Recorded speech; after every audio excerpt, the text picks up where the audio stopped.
Pero sobrang lalim ng lungkot na yun na kung iisipin mo ayaw na sa'yo ng Diyos, hindi ka na naman mapapatawad. Lumaki ako na hindi ko pa nakikita yung tunay na tatay ko. So lumaki ako na merong stepfather, may stepsister, stepbrothers.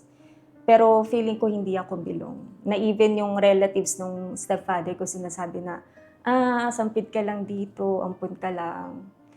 Pero para matago lahat ng lungkot na yun, binawi ko dun sa academics sa school. Feeling ko kailangan ako may mapatunayan sa kanila na hindi lang ako ganun. So, mula elementary hanggang mag-high school, pinurso ko na magkaroon ng mga academics awards, which is nangyari. Actually, nung high school, graduate ako ng valedictorian. And dahil doon nagkaroon ako ng full scholarship sa university. Dumating yung time na na-invite ako sa Universal Church. In-invite ako ni Mama. Pinagbigyan ko lang yung mga pastor that time na pumupunta kasi para matigil na yung pagpunta nila. Pero pagdating ko dito sa church, namangha ako, lalo na din sa word na natanggap ko na merong plano yung Diyos sa buhay mo. So natuwa ako, parang sumigla yung kalooban ko na hindi lang pala ganito yung buhay ko. Meron akong mararating kasama yung Diyos and kung ano yung plano niya sa buhay ko, yun yung gusto ko. So nagpatuloy ako, sumali ako ng VYG. Doon, tinulungan nila akong lumago. Then few months pa lang ng pagsali ko sa VYG, merong isang meeting na natinanong kami na sino nang nakatanggap ng Holy Spirit. That time, hindi ko pa naiintindihan ano yung Holy Spirit. So nagtaas ako kalak kasi sino yung nakatanggap na ng Diyos sa buhay nila. Iba't iba pala yun. So sinabi ko, ako po. Then mga ilang days, na-raise ako nila na assistant. Hanggang sa katagalan, nagpatuloy ako, umattend ako ng services. Wednesday, Friday, Sunday, nagpatuloy ako. So habang tumatagal, nauunawaan ko kung ano yung banal na espiritu. So nakikita ko, according sa sinasabi, tinuturo dun sa mga services about the Holy Spirit, hindi tumutugma sa kung ano yung ugali ko, yung character ko. So paano yun? Talagang hindi ko pa pala talaga natanggap yung banal na espiritu. So tinago ko yun for 9 years. Tingin nila sa akin, I'm excelling sa mga bagay dito sa church. So hanggang sa kunin nila ako to work in the church. Then, naging candidate for on the altar ako, candidate as pastor's wife. Nagkaroon ako ng relationship sa isang pastor.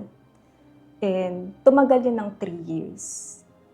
During those 3 years na yun, unti-unti ko nalalaman yung bigat nung pinasok ko na maglingkod sa Diyos bilang pastor's wife na yung kalooban ko is hindi maayos. So, dumating yung campaign of Israel, isinuko ko yun lahat.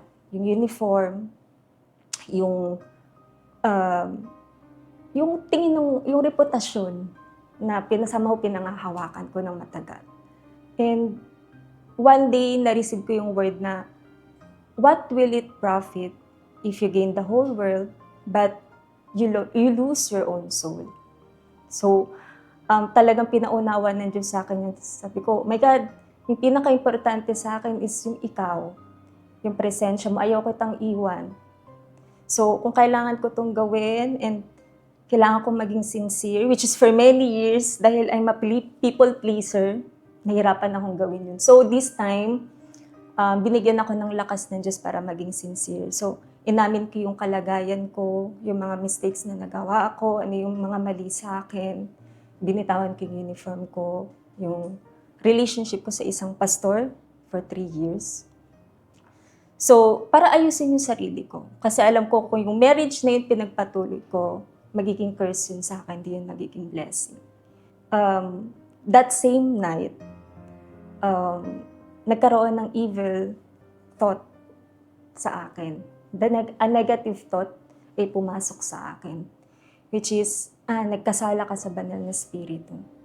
And never ka nang mapapatawad ng Diyos. Sabi ko, nagawa ko ba yun? Anong nangyari? Nag-sacrifice ako sa'yo. Pero bakit ganito? So, tumagal yung negative thought na yun for 3 years din. Talagang, ang negative thought na yun is talagang nag-cause sa akin para to be here in the church, but depressed. Pero sobrang lalim ng lungkot na yun na kung iisipin mo, ayaw na sa'yo ng Diyos, hindi ka na naman mapapatawad. So iniisip ko that time na wala na.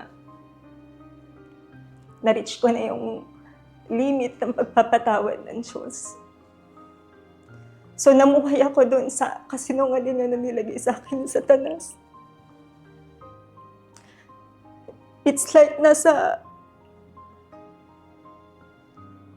bottom of the pit ako that time. Sobrang dilim. And then, meron lang sobrang liit na liwanag na nagbibigay sa akin ng pag-asa na no, ayaw man sa akin ng Diyos, sige, somehow tinanggap ko. Pero hindi, magsusumiksik ako sa presence niya. Hindi ako aalis sa church kasi mas malala pag umalis ako sa presensya niya. So, na-meet ko yung future husband ko. We're not okay spiritually. Nagkaroon kami ng isang relationship na hindi dapat. So, ginawa namin yung isang bagay na hindi dapat ginagawa ng isang married people. Pero, sobrang bigat ng nararamdaman namin na hindi kami pwedeng magpatuloy sa ganito. Kailangan naming magsimula ulit, ayusin yung relationship namin sa Diyos. Unahin yun upang maging maayos din yung relationship namin.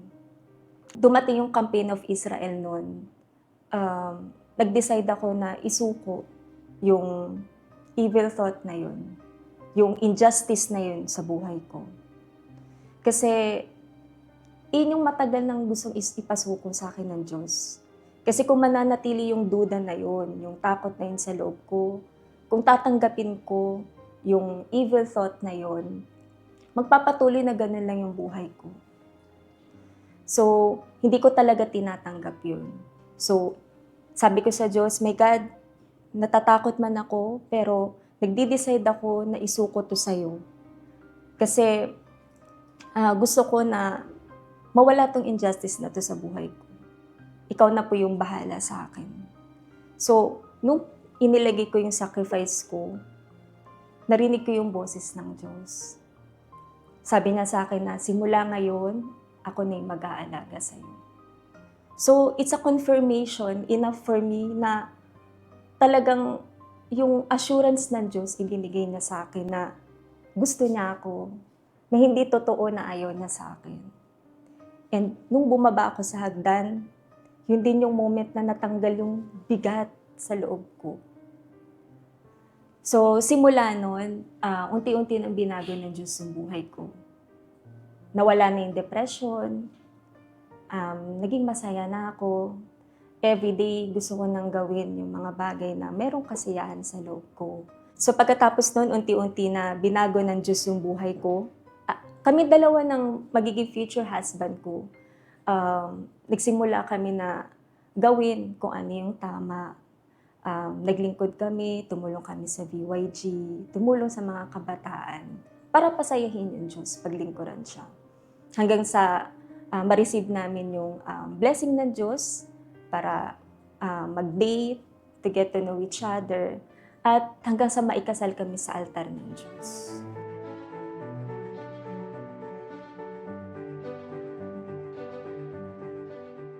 Masaya kaming nagpapasalamat sa Diyos dahil sa ginawa niyang transformation sa buhay namin bilang mag-asawa.